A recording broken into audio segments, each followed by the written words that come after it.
Tech billionaire left his black twin daughters and wife because of a single, bet by his grandma's company colleagues just to mock and laugh at her. He hadn't seen his wife in 3 days. The woman he'd thrown away like garbage. The woman he thought contributed nothing to his success. Zara looked at him with a kind of cold authority that made billionaires nervous.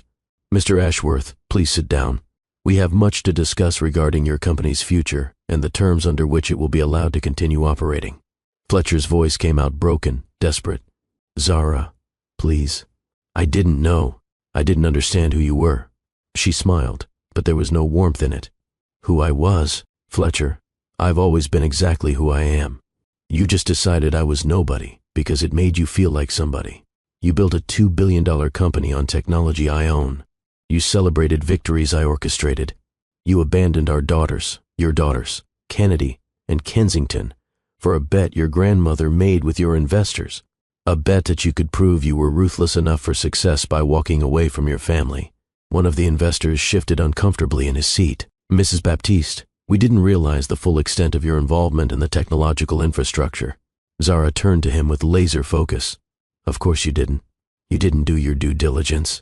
You saw a confident man making bold claims, and you never asked whose shoulders he was standing on. You saw a quiet wife in the background and assumed she was decoration. That was your first mistake. Your second mistake was participating in a bet that required a father to abandon his 7-year-old daughters to prove he was serious about business." Fletcher tried again, his hands trembling. "I was wrong. God, Zara, I was so wrong. Please, just tell me how to fix this." Zara leaned back in her chair, and in that moment she looked exactly like what she was. Tech dynasty royalty, the heir to a $40 billion empire, a woman who'd been playing chess while everyone else was playing checkers. "You can't fix this, Fletcher. You can only accept the terms I'm offering and hope that someday, years from now, your daughters might forgive you for choosing your grandmother's approval over their childhood. Have you ever loved someone so much that you made yourself invisible for them? Have you ever built someone's entire empire in the shadows while they took credit in the spotlight? Have you ever stood in your own kitchen, dismissed like hired help, while your husband entertained colleagues in the home you actually own?" This is the story of Zara Baptiste, a woman who held $40 billion in her hands while her husband thought she contributed nothing. A tech genius who owned the patents that powered her husband's company while he told her she wouldn't understand how business actually works. A mother who watched her twin daughters cry themselves to sleep because their father walked away from them for a bet. But this is also the story of what happens when a hidden queen decides she's done hiding. When a woman who built empires in silence finally speaks loud enough to shatter everything. When the person you dismissed as nobody reveals herself as the most powerful person you've ever met.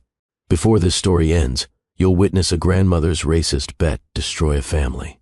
You'll watch a tech billionaire realize too late that he married royalty and treated her like a servant.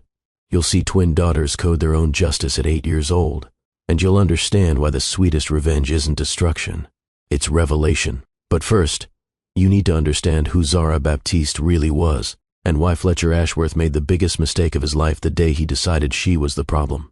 If you believe that women's power should never be hidden to protect a man's ego, hit that like button right now. If you've ever felt invisible in your own life, this story is for you. Subscribe to Love and Twilights with Dr. Phillips, because the stories we tell here don't just entertain, they transform. They remind you who you really are beneath all the ways you've made yourself small. Now let me take you back to where this all began, to a kitchen in Palo Alto, where a woman who owned half of Silicon Valley was packing school lunches for her daughters while monitoring 3 stock exchanges on her phone. The pre-dawn darkness wrapped around the Baptiste Ashworth estate like a blanket. Inside the $8 million home, Zara stood at the kitchen counter, her hands moving, with practiced efficiency as she prepared lunchboxes for Kennedy and Kensington. Turkey sandwiches cut into triangles because Kennedy insisted they tasted better that way. Carrot sticks with hummus. Apple slices with a touch of lemon juice to keep them from browning. A handwritten note in each box with a heart drawn in the corner. Her phone sat propped against the coffee maker, displaying real-time data from the Tokyo Stock Exchange. 3 of her holdings were showing movement that required attention. She made a mental note to call Vaughn before the market opened in New York. $22 million in adjustments needed to be made before noon. But first, her daughters needed lunches packed with love. Kennedy appeared in the doorway, her brown skin still creased with sleep marks. Her Natural curls, wild and beautiful in the way only a 7-year-old's bedhead could be. She was wearing her unicorn pajamas, the ones with the purple horn that she'd begged for at Target 3 months ago. "Mommy, is Daddy coming to our recital today?" The question landed like a stone in Zara's chest. She kept her hands moving, kept her voice steady, kept the smile on her face even though something inside her was cracking. "Daddy's very busy with work, sweetness. But Mommy will be there, front row, recording everything so you can watch it 100 times. Kennedy nodded, but her little face showed disappointment she was trying to hide. She's a good kid, Zara thought. Too good. Already learning to manage her expectations of her father. Already understanding that his promises meant nothing. Kensington appeared behind her sister, and the two of them stood in the doorway like matching bookends. Identical faces, identical expressions of resignation that no 7-year-old should have to wear. "He's always busy," Kensington said quietly. "He didn't come to the last 3 recitals either, or parent day at school, or when we won the science fair with our volcano project." The accuracy of her daughter's accounting was devastating. When had Fletcher's absence become so consistent that his own children tracked it like data points? When had neglect become so normalized that they expected it? Zara set down the sandwich she was preparing and opened her arms. Both girls rushed to her, burying their faces in her robe, and she held them tight. She breathed in the coconut scent of their hair products, felt the solid weight of them against her chest, and made a silent promise that they would be okay. Even if their father didn't show up, even if he never showed up again, they would be okay because she would make sure of it. "I know, babies," she whispered. "I know, and I'm sorry." What Zara's daughters didn't know, what almost no one in the world knew, was that their mother was Zara Baptiste. Not Zara Baptiste Ashworth, the quiet housewife who attended Fletcher's company events and smiled politely when people forgot her name. Zara Baptiste, heir to the Baptiste technology dynasty, daughter of Malcolm and Simone Baptiste, who'd built a $40 billion empire from nothing but brilliant minds and relentless determination. The Baptiste family name was legend in technology circles. They'd pioneered half the algorithms that powered modern computing. They held patents on technology that ran everything from smartphones to artificial intelligence systems. They owned buildings, companies, and innovations that shaped how the entire world functioned. And Zara was their only child. The crown princess of an empire most people didn't even know existed, because the Baptistes had always preferred to work in shadows, to let their technologies speak louder than their names. She'd met Fletcher Ashworth at Stanford 12 years ago, back when he'd been a scrappy graduate student with brilliant ideas and empty pockets. She'd been auditing classes for fun, hiding her identity, taking a break from the crushing weight of being Baptiste royalty. She'd needed to be just Zara for a while. Just a woman who loved coding and problem solving without the burden of a $40 billion legacy on her shoulders. Fletcher had been sitting in a coffee shop called The Grind, Blueprints and Sketches, spread across 3 tables he'd pushed together without asking permission. His hair had been disheveled, his eyes red from too much caffeine and too little sleep, and he'd been sketching. Software architecture with a kind of focused intensity that made everything else in the world disappear. His pencil had rolled off the table and stopped at Zara's feet. She'd picked it up, glanced at his sketches, and paused.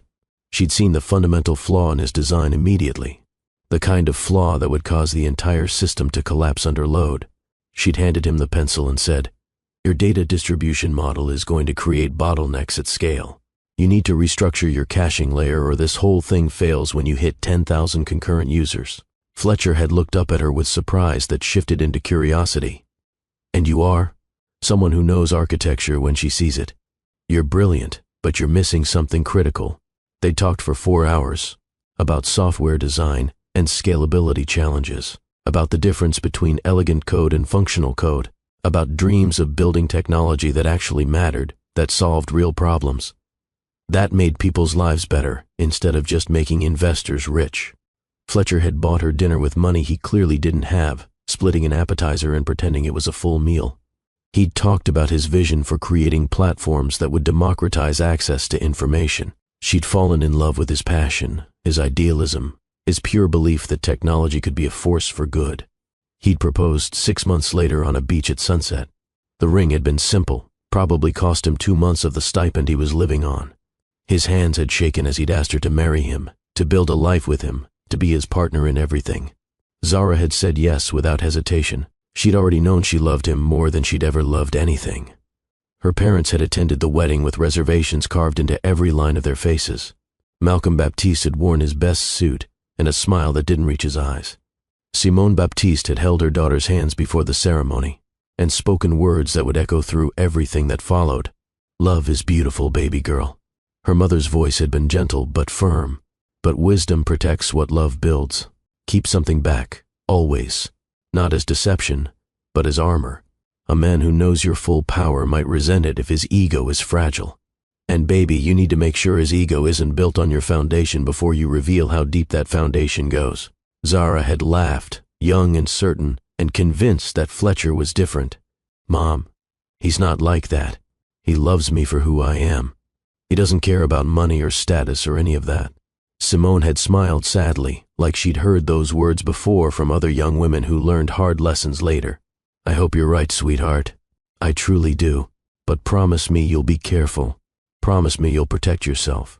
Zara had promised, mostly to ease her mother's worry. She hadn't understood then what her mother was really saying. That love without respect was just pretty words waiting to curdle into resentment.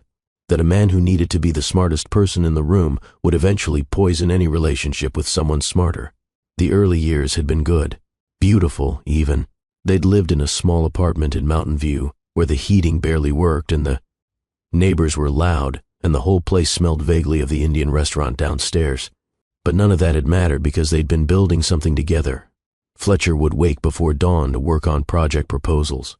Zara would make coffee and watch him sketch his visions into reality, his pencil moving with confidence across paper. She'd offer suggestions that he'd implement, insights that would solve problems he'd been wrestling with for weeks. They'd been partners, a team, two minds working in perfect synchronization. When Fletcher's first major opportunity came, a bid for a municipal software contract that could establish his reputation, Zara had quietly arranged a meeting with the city's CTO through connections she'd carefully maintained. She'd spent 2 hours explaining why Fletcher's innovative approach was exactly what the city needed. She'd leveraged her own credibility, her own expertise, to vouch for an unknown developer with brilliant ideas but no track record. Fletcher had won the contract and come home whooping with joy. He'd lifted her off the ground and spun her around until they both collapsed on their worn couch, dizzy with happiness and possibility. He'd credited his hard work, his innovative designs, his persuasive presentation to the selection committee. Zara had kissed him and agreed with everything, never mentioning the hours she'd spent behind the scenes making sure the right people understood his potential before he even walked into that room. That had become the pattern, the rhythm of their marriage. Fletcher would dream these magnificent dreams and Zara would build the invisible scaffolding that transformed those dreams into reality. All while standing in shadows so complete that even Fletcher forgot she was there working on his behalf. Vaughn Reeves had warned her during one of their quarterly meetings. Vaughn had been Zara's friend since MIT, the only person outside her family who knew her true identity. He managed her holdings through offshore structures and shell companies that kept her name invisible from public records. They'd meet at his office downtown, 37 floors above the city, and he'd update her on portfolio. Performance, while studying her face with concern that only old friends could get away with expressing. "You're building him an empire and signing it with his name," Vaughn had said during one particular meeting, his brow furrowed with worry. What happens when he believes he's the empire? What happens when he forgets that the foundation was built by someone else? Zara had smiled and changed the subject.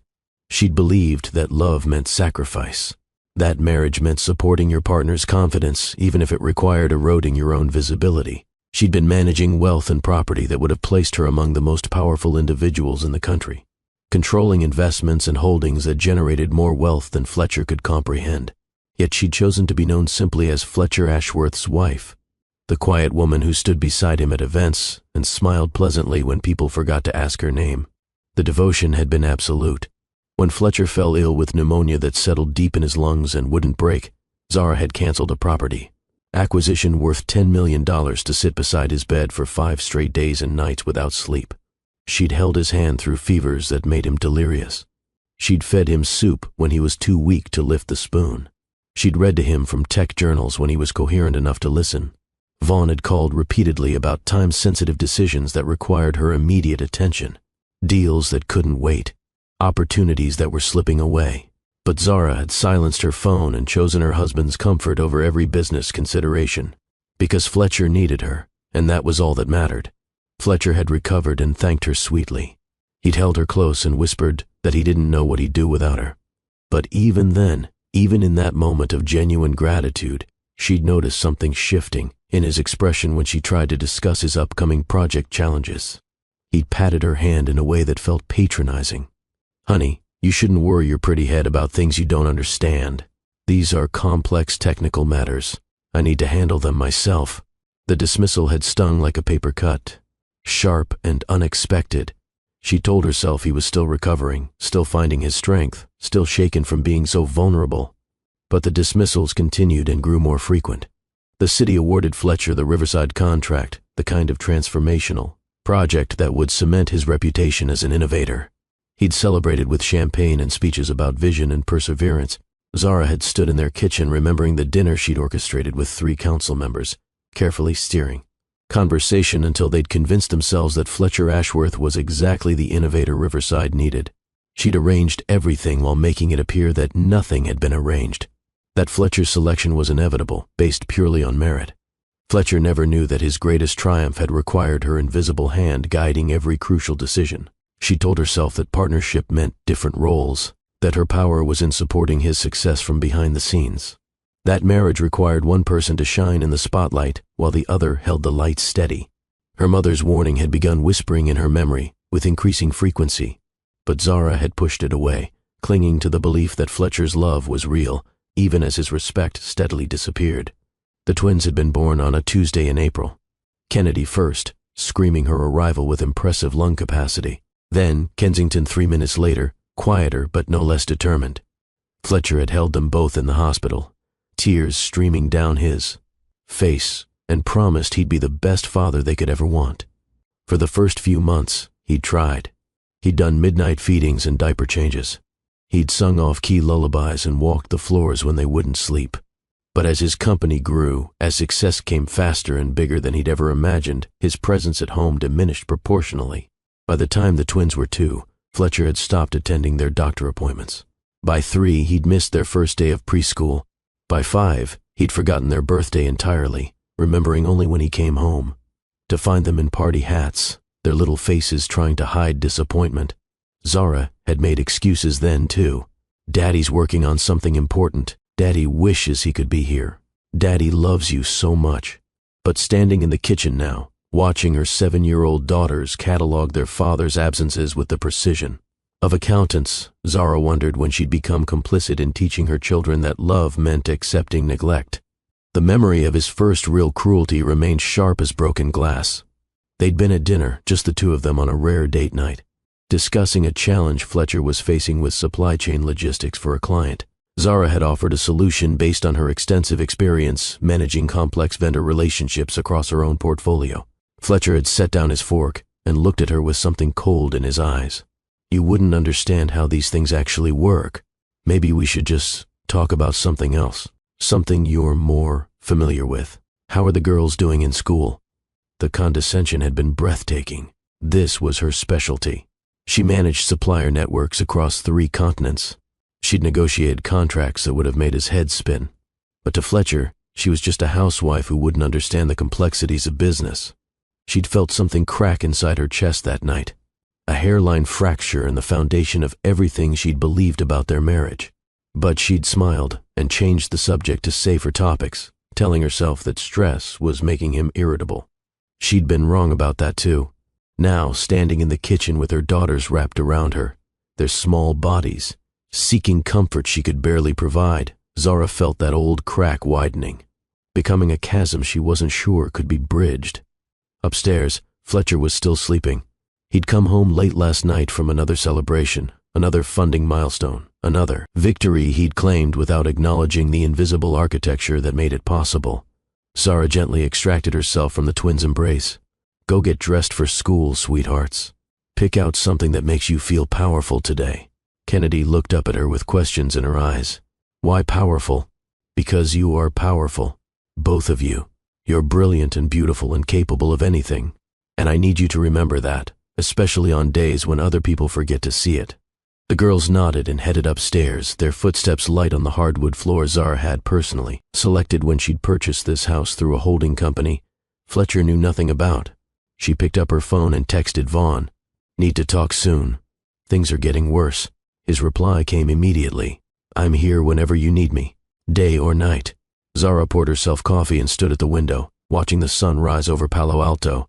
Somewhere out in that sprawling valley of innovation and wealth, people were building the future, creating technology that would change the world, and many of them were doing it on Baptiste family patents, on infrastructure her parents had built, on foundations Zara herself had laid.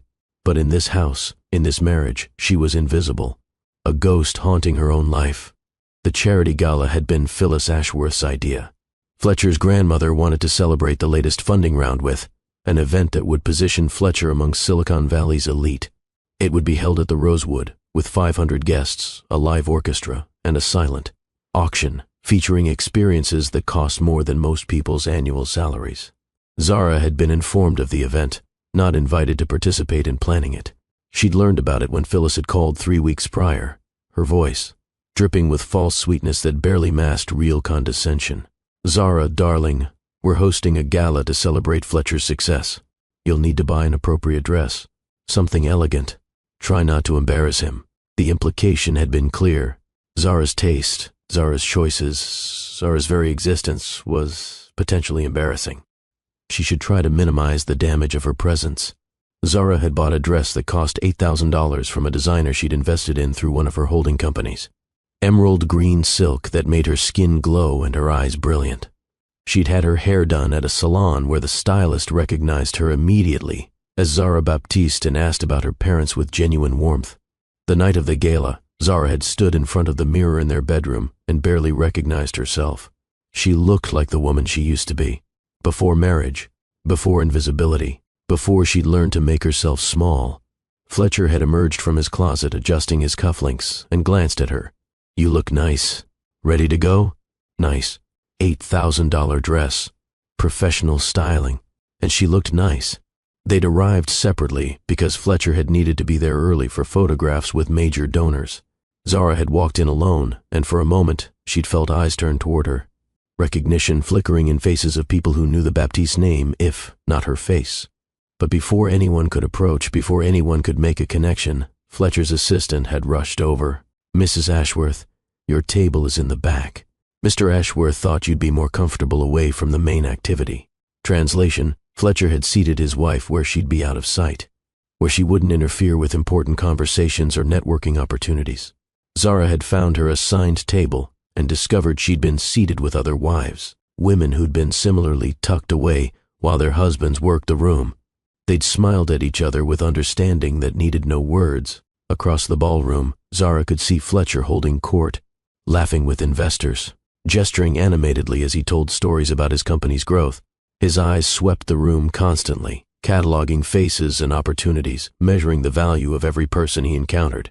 When his gaze passed over Zara, it continued without pause, as if she were part of the furniture, as if she were invisible. She'd felt the impact of his non-recognition like a physical blow. She'd chosen this dress carefully, had prepared specifically because she knew the mayor would be here, knew she needed to have a quiet conversation that would ensure Fletcher's next project proposal received favorable consideration. But Fletcher looked at her and saw nothing worth acknowledging. Zara had excused herself from the table and made her way toward the mayor, intercepting him near the bar. They'd had a pleasant conversation about urban development and smart city initiatives. The mayor had been impressed by her knowledge, asking thoughtful questions about her background.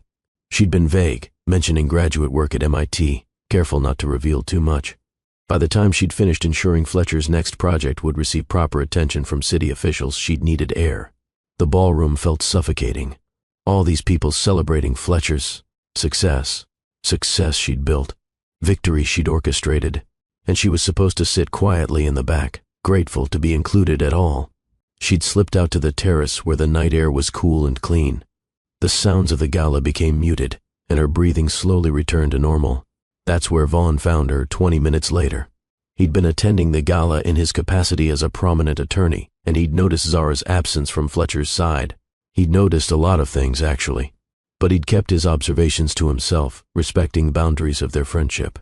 He'd walked onto the terrace and found her standing at the railing, her arms wrapped around herself despite the warmth of the evening. "Want to tell me what happened?" His voice had been gentle. Zara had shaken her head. "Nothing happened. That's the problem. I'm here, but I might as well not be. Fletcher seated me in the back with the other wives he wanted out of the way. He's in there telling everyone about his vision, his success, his brilliant strategy. And I'm out here remembering every phone call I made, every door I opened, every obstacle I removed so he could walk through and claim credit." Vaughn had been quiet for a long moment. Then he'd said something that would stay with Zara for weeks. "You know what the saddest part is? You could walk away right now, reveal who you really are, let the whole world know that Zara Baptiste has been playing housewife while building empires, and Fletcher would still find a way to make it about him. He'd claim he knew all along, that he'd supported your career, that you were partners, because men like him can't accept that they've been standing on someone else's shoulders." The truth of it had made Zara want to cry, but she'd held it together, nodded, and gone back inside. She'd returned to her table in the back and smiled pleasantly when people forgot to ask her name. Fletcher had come home that night energized from the gala. He'd talked for an hour about the connections he'd made, the investors who'd expressed interest, the opportunities opening up. He'd finally wound down and looked at Zara. "Did you have a good time tonight?" She'd considered telling him the truth, that she'd spent the evening being invisible while arranging his next success, that she'd felt erased in a room full of people she could have bought and sold, that his grandmother had seated her in the back like she was an embarrassment. Instead, she'd said, "It was lovely. I'm glad it went well for you." Fletcher had smiled, already thinking about tomorrow's opportunities, and gone to bed. Zara had stayed up, staring at her laptop, looking at the empire she'd built in shadows, wondering how much longer she could keep doing this. The answer came sooner than she'd expected, and it came in the form of Fletcher's grandmother moving into their guest house with intentions far more sinister than either of them realized. Phyllis Ashworth called from the driveway one afternoon without warning. Zara had been helping the twins with homework, Kennedy struggling with long division while Kensington breezed through it, when her phone rang with a number she'd been dreading for years. "Zara, dear, I'm in your driveway. My home needs extensive renovations that will take months. I'll be staying in your guest house temporarily. Do have someone help with my bags." Not a request, a pronouncement. Phyllis was moving in, and Zara's opinion on the matter was irrelevant. Zara had looked out the window to see a Mercedes in the driveway, Phyllis, sitting in the passenger seat like a queen waiting for servants. The guest house she'd mentioned was actually a fully equipped secondary residence on their property, 1,200 square feet with its own kitchen, bedroom, and amenities. Zara had purchased the property specifically because that guest house existed, thinking it would be nice for her parents to visit. Now Phyllis Ashworth was claiming it like conquered territory. Fletcher had come home that evening to find his grandmother already settled in. He'd seemed surprised, but not unhappy. Zara had waited for him to ask her if this arrangement was okay. If she was, comfortable with his grandmother moving onto their property indefinitely. He'd never asked. From her first morning on the property, Phyllis treated Zara with casual contempt that people reserve for those they consider beneath them. That first breakfast, Zara had prepared an elaborate spread, fresh pastries she'd baked from scratch, fruit arrangements, eggs prepared 3 different ways to accommodate preferences, the table set with their best china. Phyllis had appeared in designer clothes that cost more than most people's monthly rent. She'd surveyed the carefully prepared table with narrowed eyes and delivered her verdict with cutting precision. "I suppose this is what passes for hospitality in some households." She'd picked at a pastry before setting it aside with visible distaste. "Fletcher always did have peculiar taste in women. I told him during your courtship that he could do better.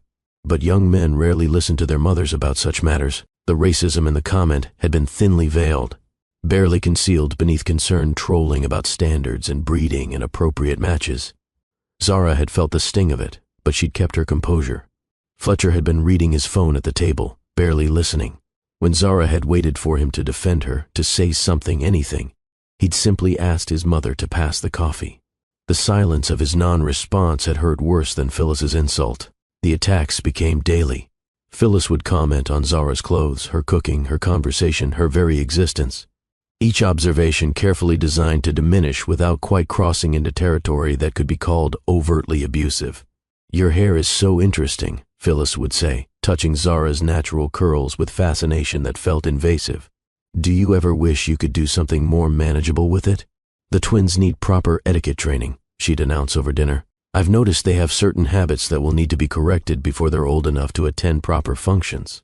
And always, the comments were delivered in front of Fletcher, in front of the girls, in front of anyone who happened to be present, making sure the humiliation was witnessed, and therefore more effective. Zara had endured it with grace that came from deep reserves of patience. She told herself this was temporary, that Phyllis would eventually tire of the game and return to her own space, that Fletcher would eventually notice and intervene. She'd been wrong on all counts. One afternoon, Zara had prepared a complex meal for a dinner party Fletcher had announced that morning. 8 of his colleagues were coming over, and he'd expected Zara to produce dinner on 4 hours' notice. She'd made it work because she always made it work. The table looked magazine-worthy, candles flickering beside flower arrangements, food that would have impressed restaurant critics. Phyllis had arrived as Zara was setting out the final dishes. She'd made a show of examining everything with theatrical disappointment that seemed calculated for maximum embarrassment. Is this what you're serving tonight? Phyllis's voice had carried to the front door where Fletcher's colleagues were arriving. Well, I suppose we can't all have refined palates or proper training in entertaining. Zara had felt heat rise in her cheeks, but she'd maintained composure through sheer force of will. She'd greeted the guests with warmth, while Phyllis had continued offering pointed commentary throughout the evening. When Zara had served the main course, one of the colleagues' wives had complimented the preparation with genuine enthusiasm. Phyllis had actually laughed out loud. Oh, Zara tries so very hard. The words had dripped with condescension everyone could hear. She tries very hard indeed. It's almost admirable, really, how much effort she puts into appearing competent at domestic tasks. Fletcher had been refilling wine glasses. He'd paused, and Zara had hoped desperately that he would finally say something, would ask his mother to show basic decency, would remember that Zara deserved respect in her own home. Instead, he'd smiled awkwardly. You know how mothers can be particular about certain things, treating Phyllis's viciousness as harmless personality quirk rather than deliberate humiliation. Zara had excused herself to the kitchen. She'd stood with her hands braced against the counter, breathing slowly, trying to maintain control over emotions that threatened to overwhelm her. Earlier that day, Vaughn had stopped by to drop off papers regarding a property acquisition, documents representing a deal worth $8 million. She'd stashed them in the kitchen desk drawer for later review. Now she'd pulled them out with shaking hands, looking at contracts that proved she was conducting business worth more than everyone at that dinner table would earn in their collective lifetimes. The contrast between who she was and how she was being treated had never felt more grotesque. She'd returned to the dinner, served dessert with practiced grace, and played the role of gracious hostess while feeling herself erode from the inside out. After the guests left, Phyllis had cornered Zara in the dining room with deliberate intent. Fletcher had gone upstairs, leaving them alone. You realize you're an embarrassment to him, don't you? Phyllis's voice had been low and venomous, intimate in its cruelty. Fletcher could have married someone worthy of the Ashworth family name. Someone with breeding, with class, with proper social connections. Instead, he chose you.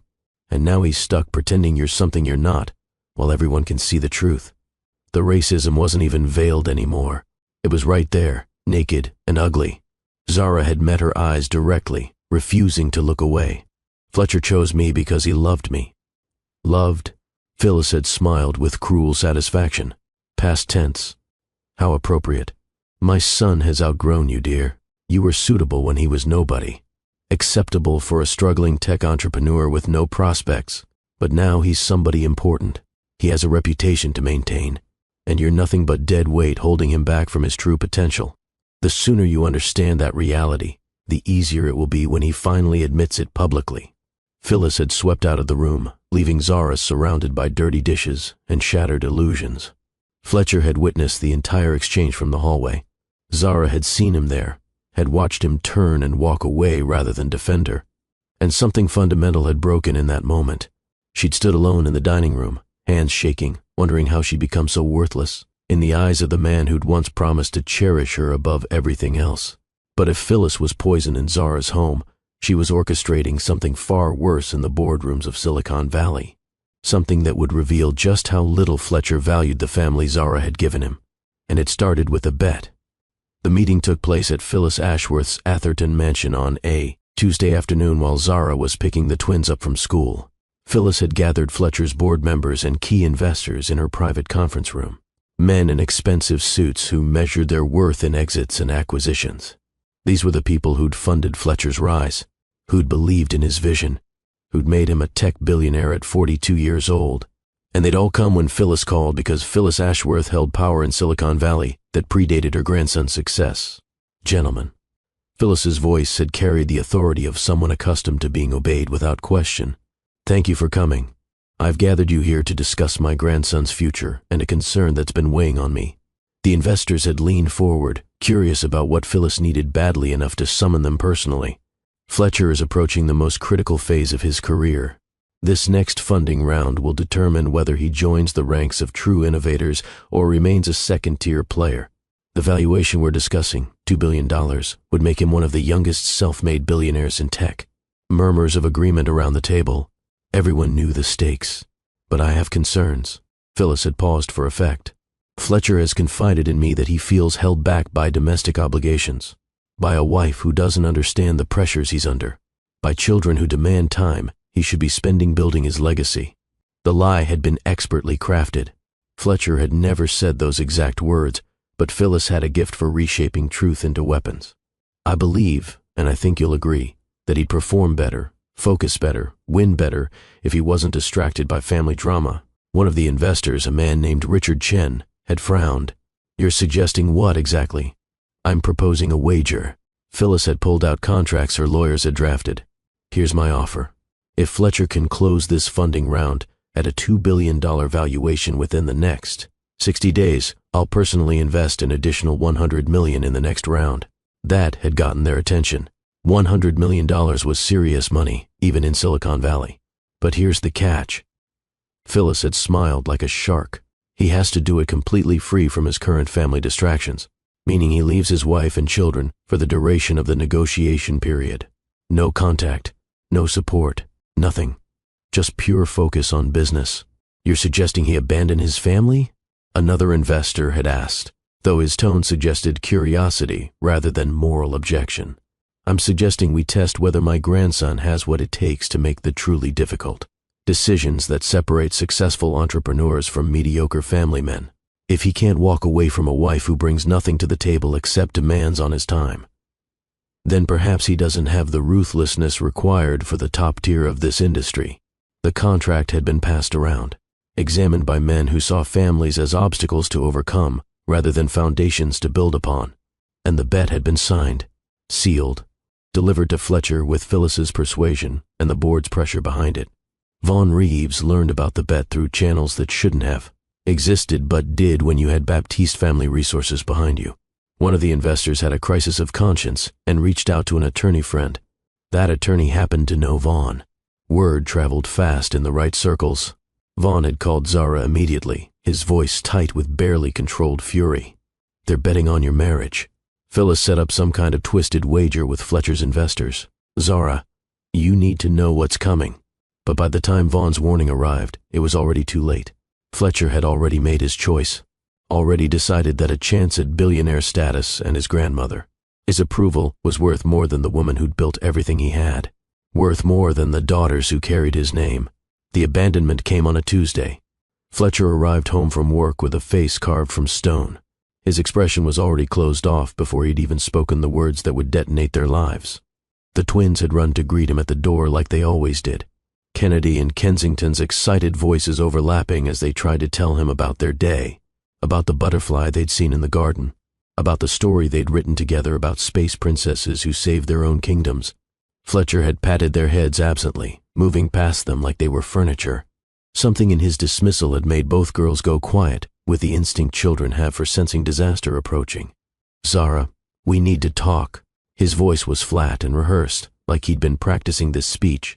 Girls, go to your room. But Daddy, Kennedy had started, her small voice confused. Now, Fletcher had snapped with uncharacteristic harshness. Both girls had fled upstairs, their small footsteps rapid with confusion and fear. Zara had known before he'd even started speaking. Some part of her had been waiting for this moment for years, watching Fletcher transform from the passionate student she'd loved into this hollow man who measured his worth in funding rounds instead of the family he'd created. "I'm leaving." Fletcher's announcement came without preamble, without cushioning. "This isn't working anymore. You're holding me back, Zara. The girls are a distraction. I need to focus on the company right now, on this critical phase. I can't do that with all these domestic obligations pulling at me." The words landed like physical blows, each one precisely aimed to cause maximum damage. Zara stood there in the kitchen of their expensive home, the home she'd actually purchased through a holding company but let him believe he'd bought, and felt her carefully constructed life crumbling. "You're leaving your daughters?" Her voice was surprisingly steady, despite the earthquake happening inside her chest. "Kennedy and Kensington? Your children? It's temporary." Fletcher's eyes slid away from hers, unable to maintain contact while lying so blatantly. "Just until I close this funding round. Then we can reassess the situation." Reassess. Zara tasted the corporate jargon he was using to describe abandoning his family. "You're going to reassess your 7-year-old daughters like they're a business decision?" Fletcher's jaw tightened with the first flash of real emotion. Anger that she was making this difficult. "You don't understand the pressure I'm under. This company is everything I've worked for. Everything I've built. Everything we've built." Zara's interruption was quiet but firm. Fletcher actually laughed, a harsh sound without humor. "We? Zara, what have you contributed exactly? You've been playing housewife while I've been in the trenches, fighting for every meeting, every investor, every line of code. You've given me children I didn't ask for and expectations I can't meet. I need space. I need freedom to be great." The injustice of it stole her breath. She'd started to tell him the truth, to explain exactly what she'd contributed, to reveal the invisible architecture of support she'd built. But something stopped her, some last shred of dignity that refused to beg for recognition from a man who'd chosen to be blind. "Fine." Her voice was cold as winter ice. "Leave. But know that you're not walking away from obligations, Fletcher. You're walking away from the best thing that ever happened to you. And you're going to regret this for the rest of your life." Fletcher had actually smiled with smug certainty. "I doubt that. This is what's best for everyone. You'll see that eventually." He'd packed a bag while the twins watched from their bedroom doorway, their identical faces wet with tears they tried to hide, their small bodies trembling with the kind of grief that marks children forever. Fletcher had walked past them without saying goodbye, without offering explanation or comfort, without even looking at their faces as he left. The sound of his car pulling out of the driveway had been final, absolute. And then Kennedy and Kensington had broken. They'd run to Zara, sobbing so hard they could barely breathe, their words tumbling over each other in desperate confusion.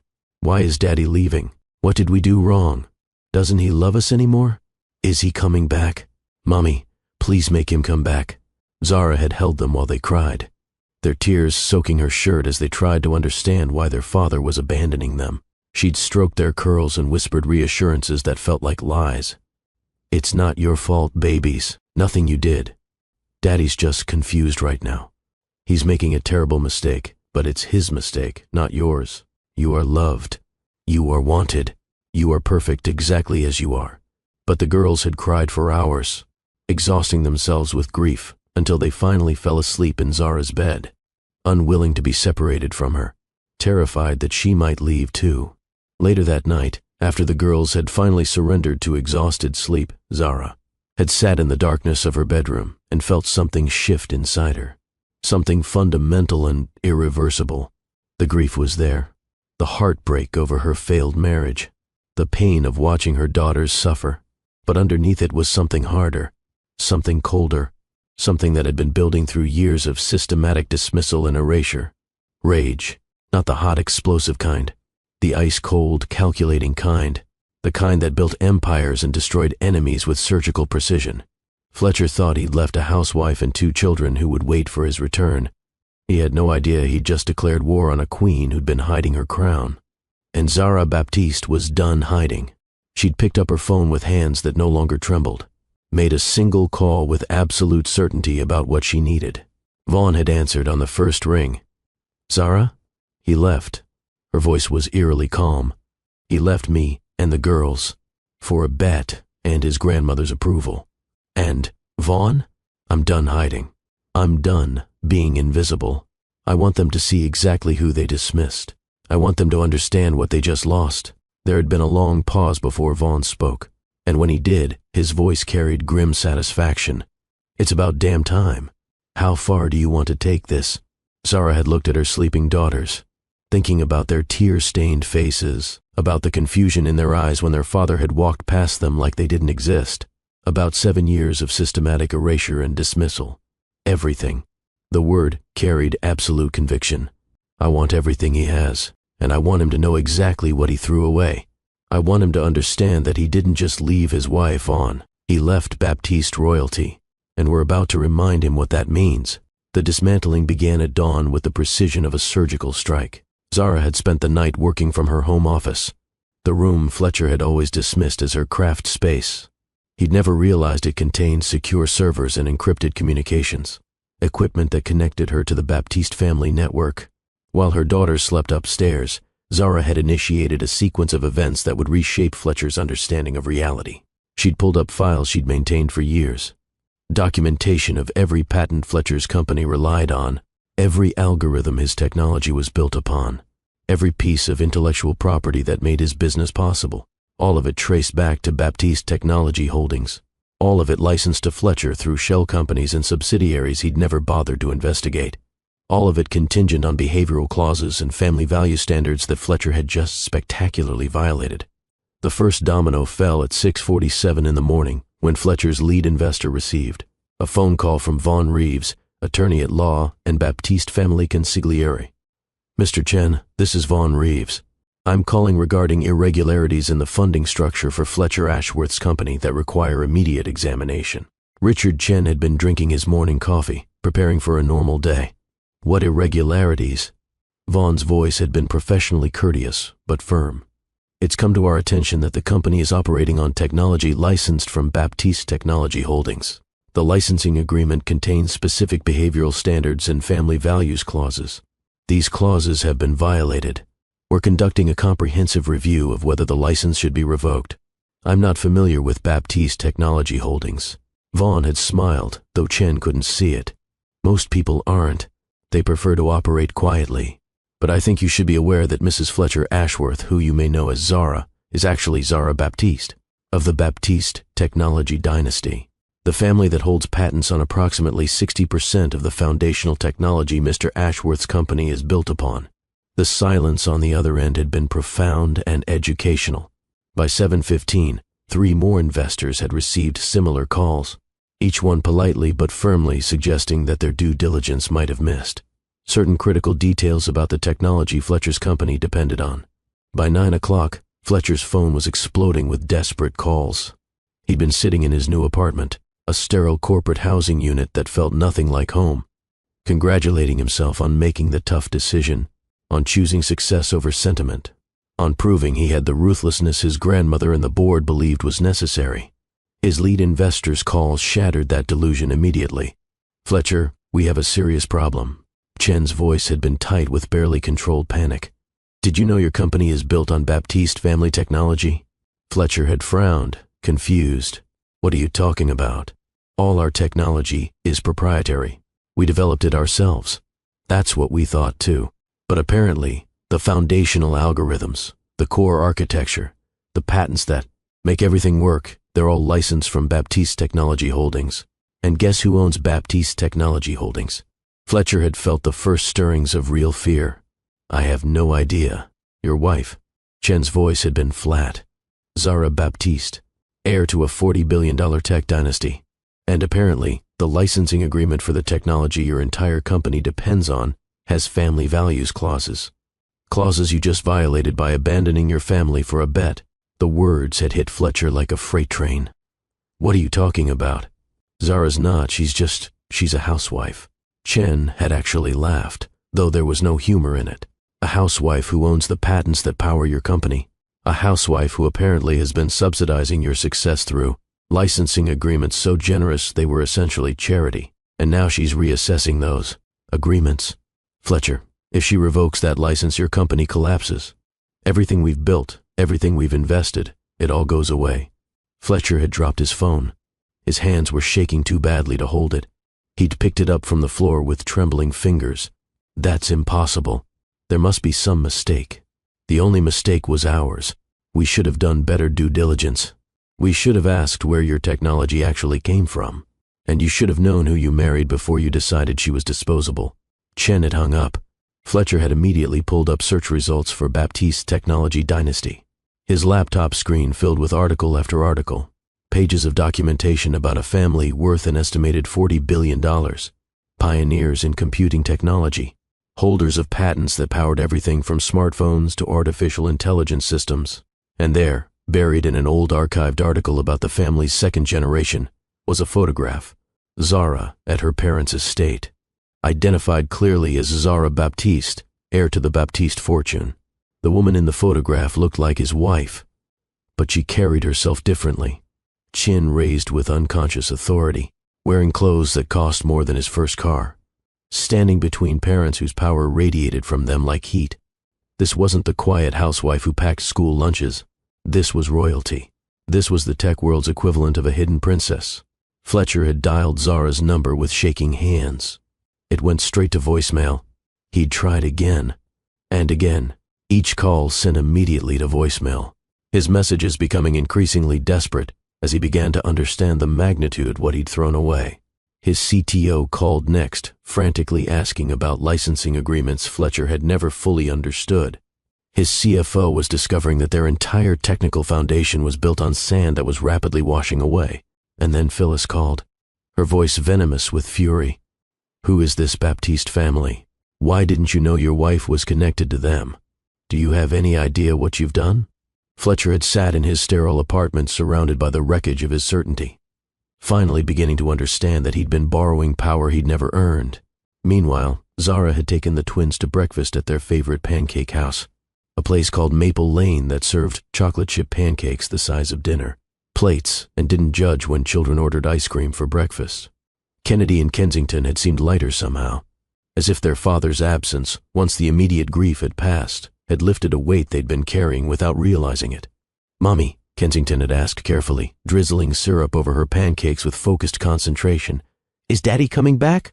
Zara had looked at her daughters, seeing their beautiful faces, their intelligent eyes, their resilience that they'd inherited from generations of Baptiste women who'd survived worse than absent fathers. I don't know, baby, but I know that you and your sister are going to be okay. More than okay. You're going to be extraordinary because you come from extraordinary women. Like you? Kennedy had asked. Zara felt her heart squeeze with fierce love. Like you, both of you. You're Baptiste women now, and Baptiste women don't break. We build. The twins had exchanged one of their telepathic looks that only twins can share, some wordless communication passing between them. Then they'd both nodded with surprising solemnity for 7-year-olds and returned to their pancakes with the matter settled in their minds. Vaughn had joined them as they were finishing breakfast, sliding into the booth with a smile for the girls and a folder for Zara. The investors have requested an emergency meeting with you. His voice had been quiet but carried satisfaction. They want to discuss the licensing terms and see if there's any way to prevent their complete destruction. And Fletcher? Zara had asked, keeping her voice level. Spiraling. Vaughn had replied. He's made approximately 47 calls to your number in the last 2 hours. His grandmother is threatening lawsuits she doesn't have standing to file. His board is in chaos, and the tech press is starting to sniff around the story. Zara had sipped her coffee. Set up the meeting with the investors for tomorrow. Make sure Fletcher is invited to attend. I want him to see this, Vaughn. I want him in that room when I show them exactly who I am. The meeting took place in the Baptiste family's private conference room, a space that existed in a building Fletcher had driven past 1,000 times without realizing Zara owned it. The room was designed to intimidate. Floor-to-ceiling windows showcasing San Francisco Bay, technology that ran seamlessly on systems Baptiste patents powered, art on the walls that represented casual purchases worth more than most people's houses. Fletcher had arrived looking like he hadn't slept in days, his eyes hollow and red-rimmed, his expensive suit rumpled.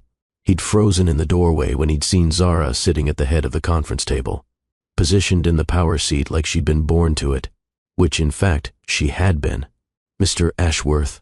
Zara had greeted him with cold formality, as if he were a stranger rather than the man who'd shared her bed for 8 years. "Please sit. We have much to discuss regarding your company's future and the terms under which it will be allowed to continue operating." The investors had filled the remaining seats, their faces showing varying degrees of discomfort and calculation as they tried to navigate this sudden power shift. Phyllis had attempted to attend, but had been barred at the door by security that answered to Zara alone. Her furious protests had echoed down the hallway before she'd been firmly escorted from the building. Vaughn had begun the presentation with devastating efficiency, pulling up slides that showed exactly how dependent Fletcher's company was on Baptiste's technology. Every innovation Fletcher thought he'd developed, every breakthrough he'd celebrated, every patent application he'd filed, all of it traced back to foundational technology that Zara owned and had quietly licensed to him through layers of corporate structures he'd never bothered to investigate. "Mrs. Baptiste," Vaughn had said, using her maiden name deliberately, "has been extraordinarily generous with these licensing terms, far more generous than the technology warranted, providing access at rates that were essentially charitable. This generosity was extended because of her personal relationship with Mr. Ashworth, a relationship that has recently ended due to his decision to abandon his family based on a bet orchestrated by his grandmother." The investors had shifted uncomfortably as Vaughn detailed the bet. The contract Phyllis had circulated, the explicit agreement to abandon wife and children for business purposes. The optics were catastrophic. Everyone in the room knew it. "So here we are." Zara had taken over from Vaughn, her voice commanding absolute attention. "My soon-to-be ex-husband has built a company valued at $2 billion on technology I own, funded by investors who didn't bother to examine whose shoulders they were standing on. He abandoned his daughters, my daughters, because his grandmother convinced him that family was a distraction from greatness. And now you're all here asking me to continue my generosity, to allow this situation to continue unchanged." Fletcher had tried to speak, to apologize, to beg, but Zara had silenced him with a single raised hand that held more authority than any words could convey. "I'm prepared to offer the following terms." She'd pulled up a contract that had been carefully prepared by Baptiste family lawyers. "The licensing agreement will continue under significantly revised terms. 51% of Fletcher's company will be transferred to a trust established for Kennedy and Kensington Baptiste Ashworth, managed by myself and Vaughn until they reach majority.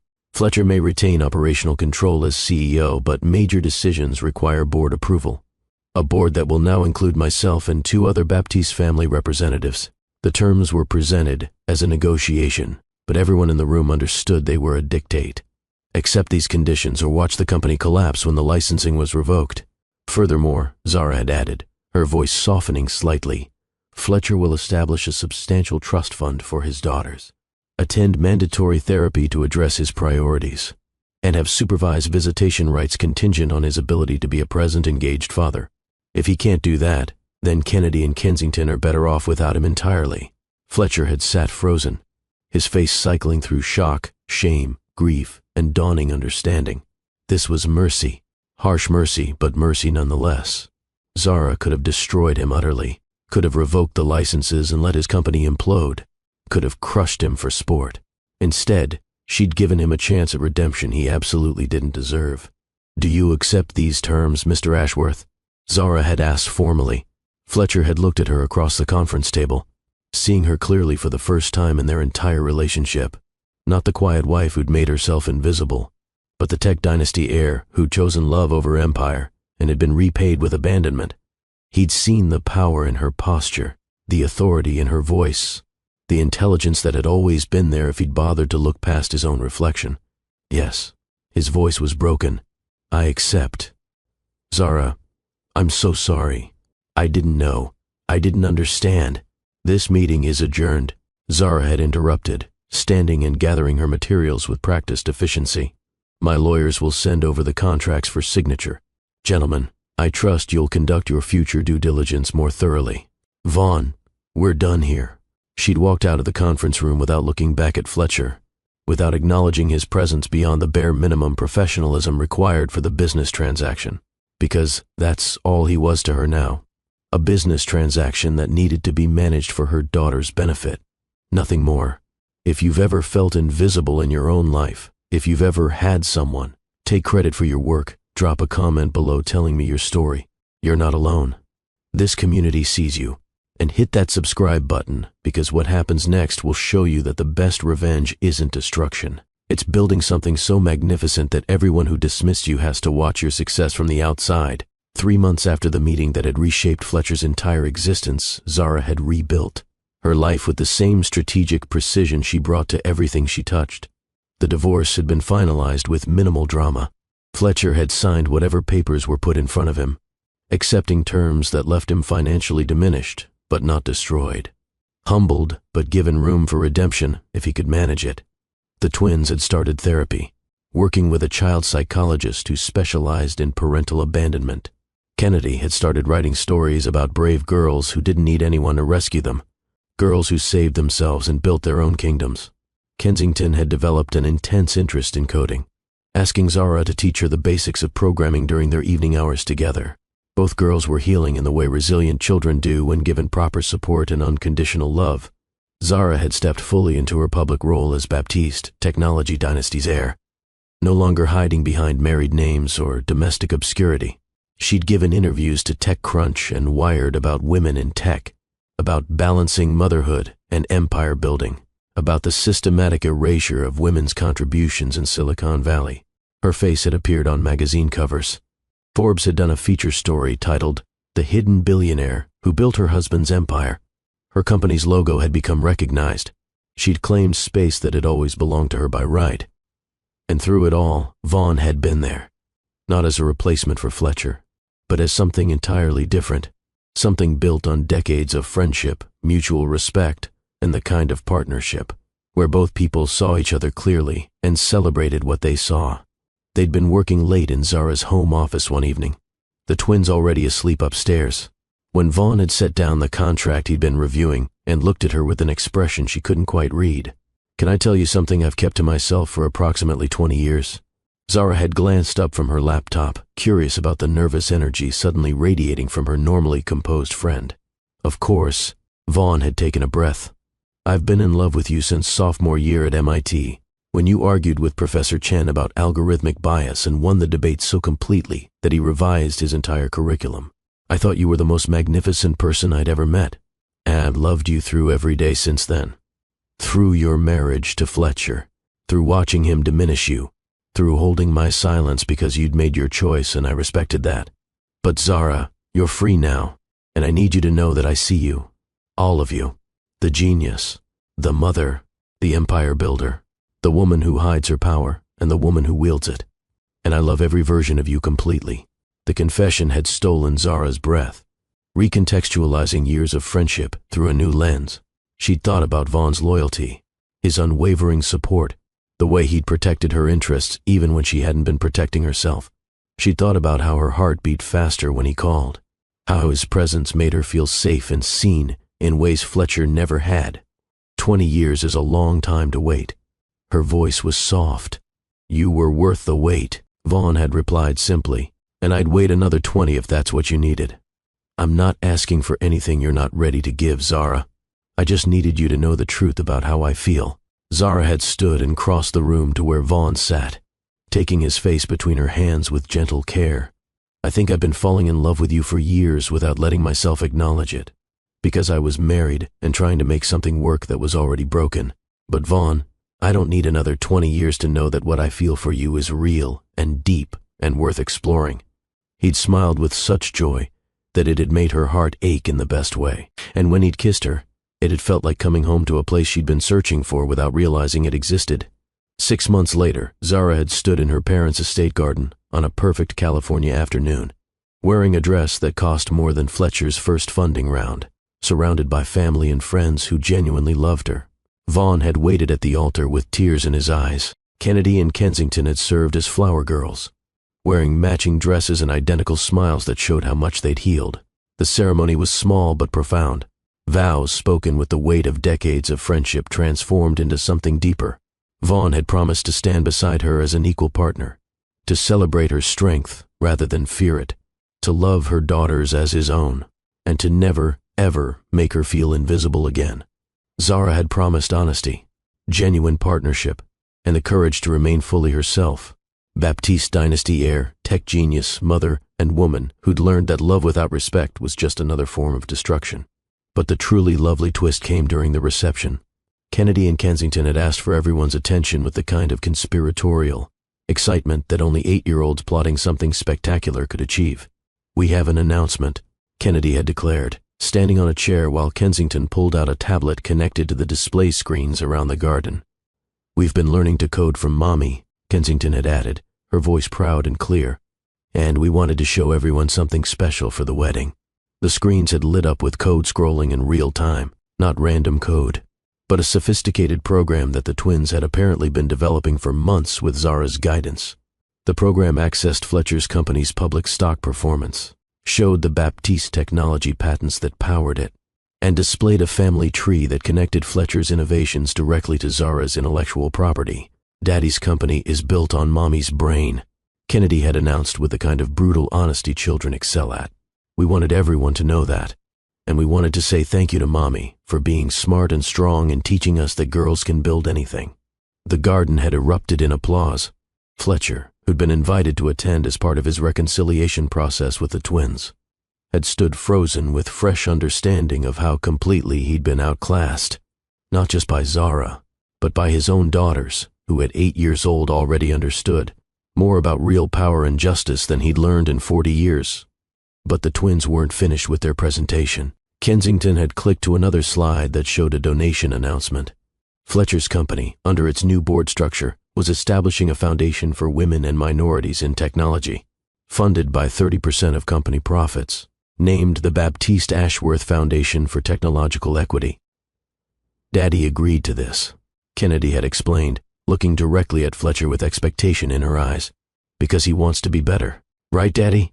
Fletcher had nodded, his eyes wet with tears, finally understanding that redemption wasn't about grand gestures, but consistent action. "Right, baby girl. I'm trying to be better. For you and your sister and your mom, even if she's not mine anymore." Zara had watched this exchange with complex emotions swirling in her chest.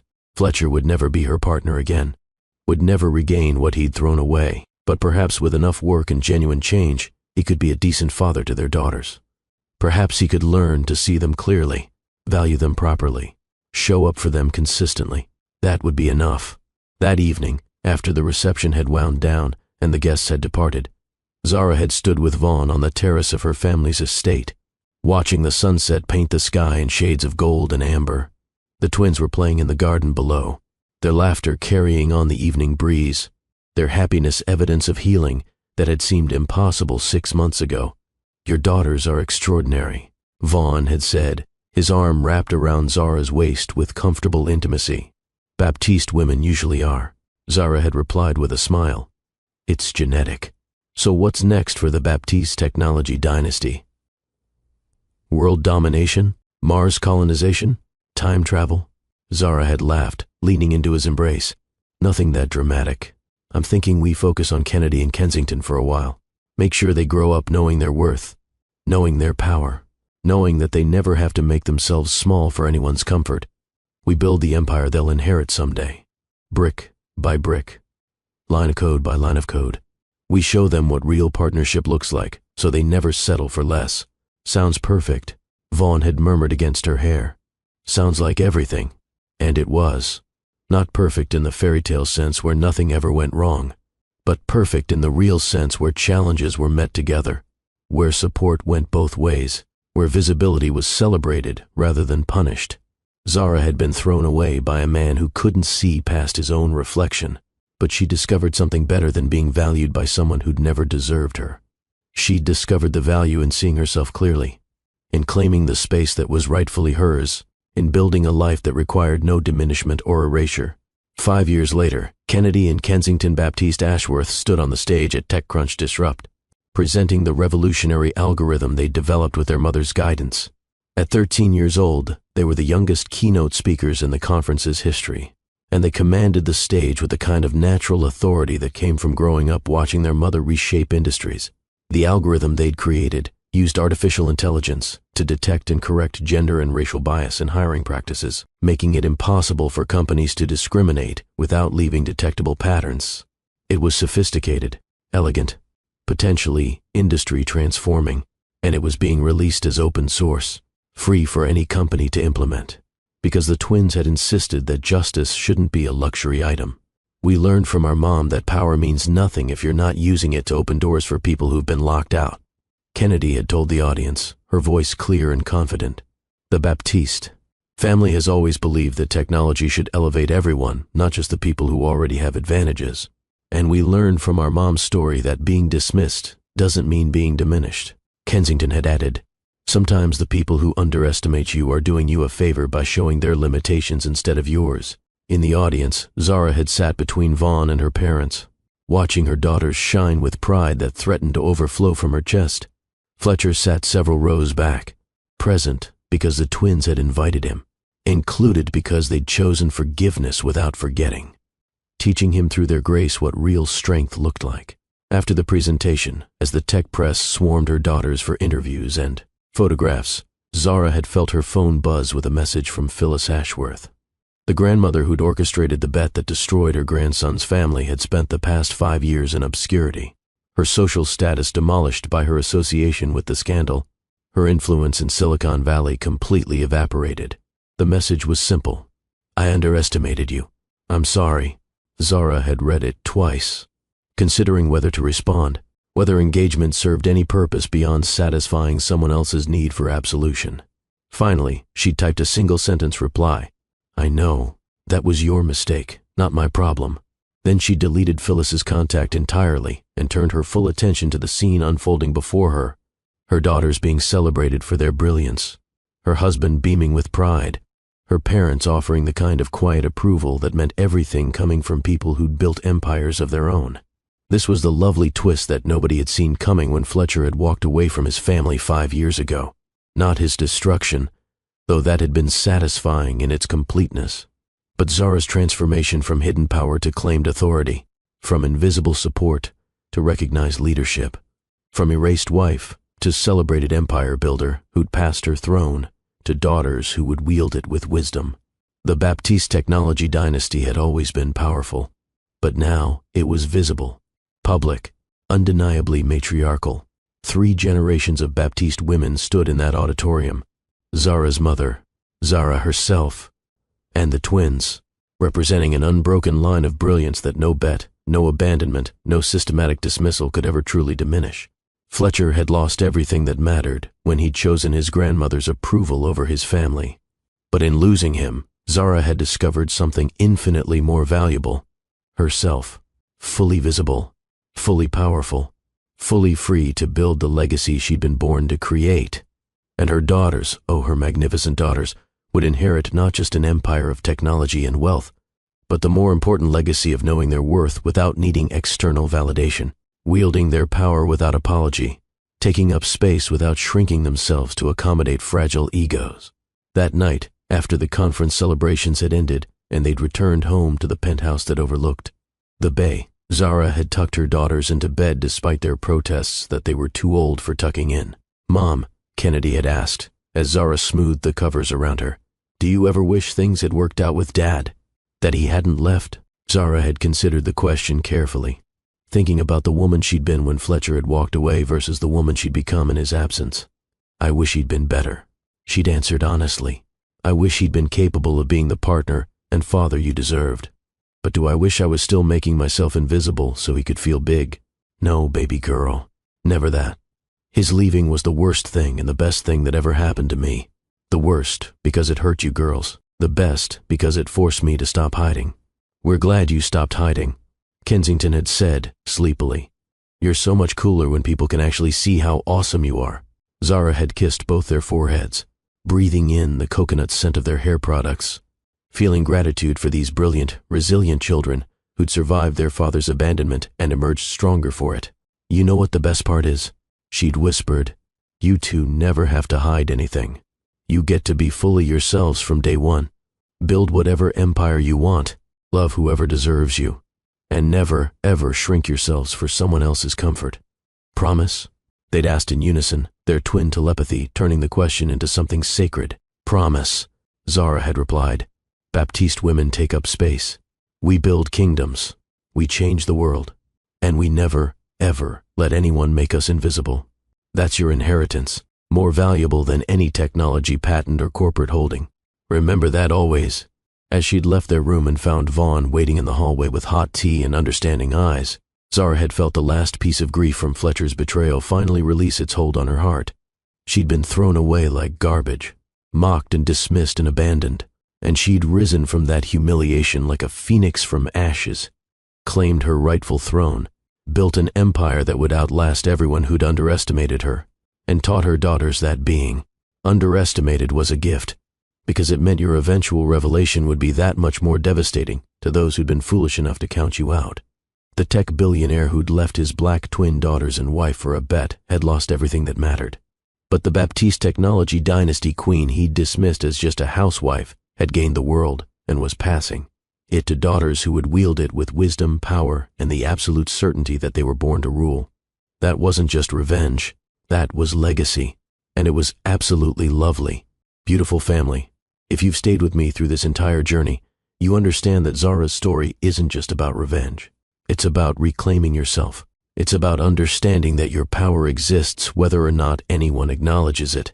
It's about teaching the next generation that they never have to hide their brilliance to make someone else comfortable. Let me share with you 6 powerful lessons from Zara's story. Lessons that could change your life if you let them. Lesson 1. Never hide your power to protect someone's ego.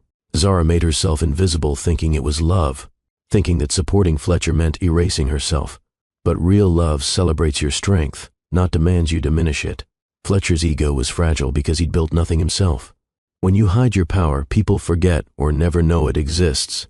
Then they resent you for the very gifts you've been giving them. In your own life, stop making yourself smaller. The right partner will be thrilled by your success, not threatened by it. If someone needs you to dim your light so theirs can shine brighter, they're not your person. Walk away before you forget how bright you actually are. Lesson 2.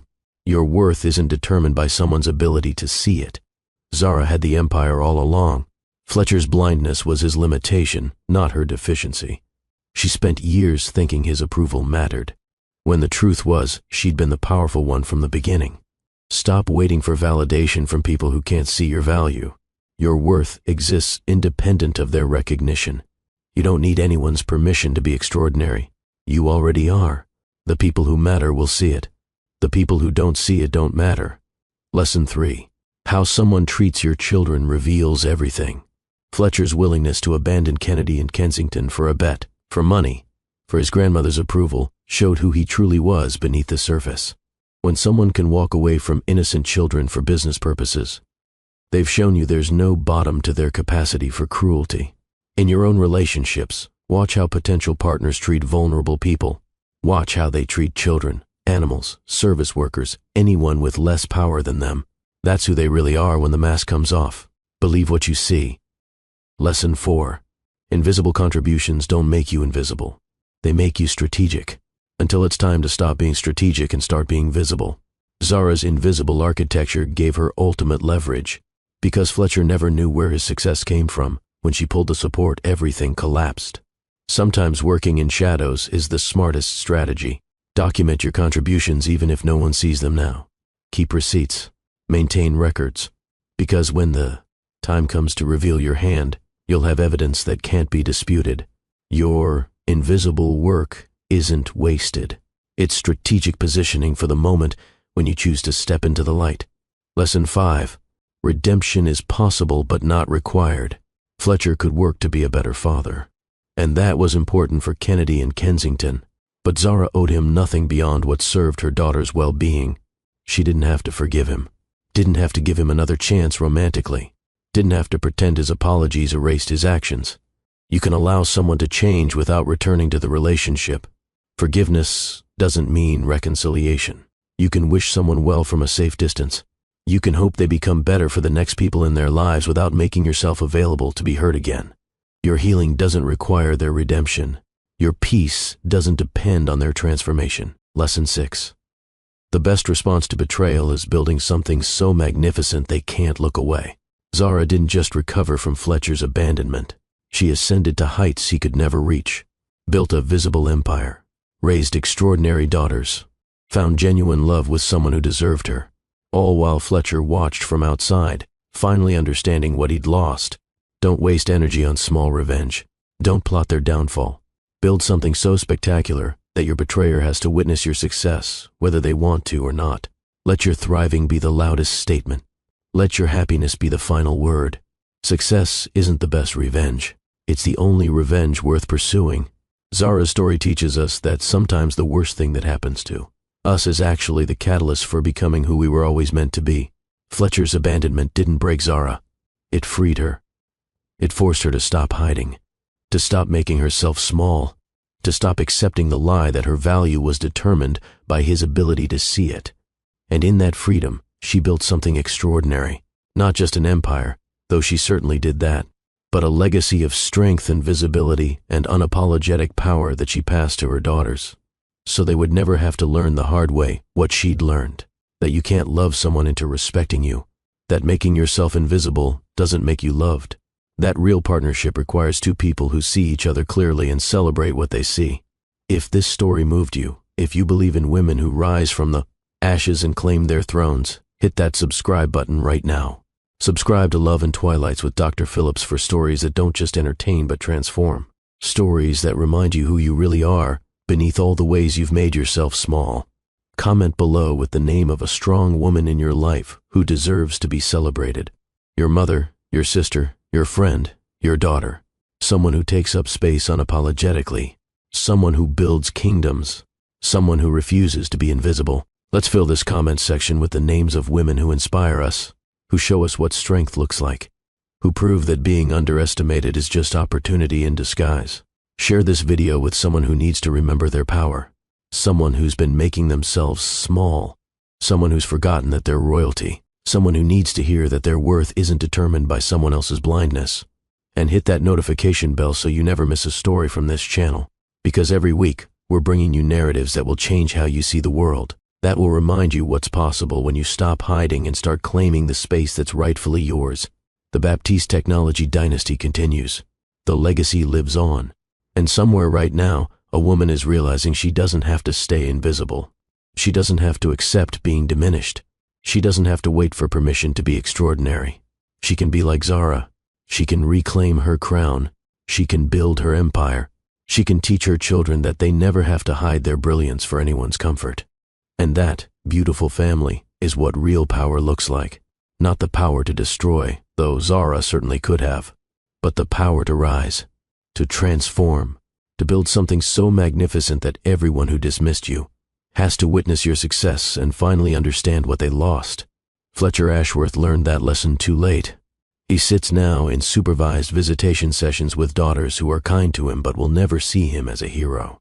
He works at a company he no longer controls, watching the Baptiste women build the future he could have been part of if he just had the wisdom to see what was right in front of him.